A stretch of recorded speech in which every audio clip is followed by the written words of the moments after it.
আসসালামু আলাইকুম। আশা করি সবাই ভালো আছেন। আমিও ভালো আছি আলহামদুলিল্লাহ। সন্ধ্যার দিকে হাঁটতে, হাঁটতে চলে গিয়েছি বাসতলা আমাদের ওইখানে। তো ওইখানে হচ্ছে চিতই পিঠা বিক্রি করতেছিল।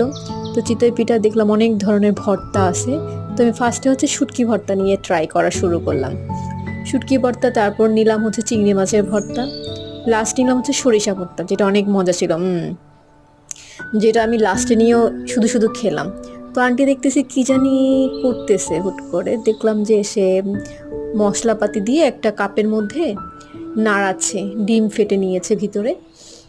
তারপর দেখলাম যে আন্টি তাওয়াটা মুছতেছে। আন্টি জিজ্ঞাসা করলাম, আন্টি কি পিঠা বানাচ্ছেন? তিনি বলল যে এটা হচ্ছে আম্মু চিতই পিঠা ডিম দিয়ে। সেও আচ্ছা, এভাবে বানানো যায়? সে বলল যে হ্যাঁ। তো দেখলাম যে এরকম করতে করতে এই পাশে একটা বানাচ্ছে অলরেডি। আমি অবশ্য ট্রাই করিনি, পরে এক সময় ট্রাই করবো ইনশাল্লাহ।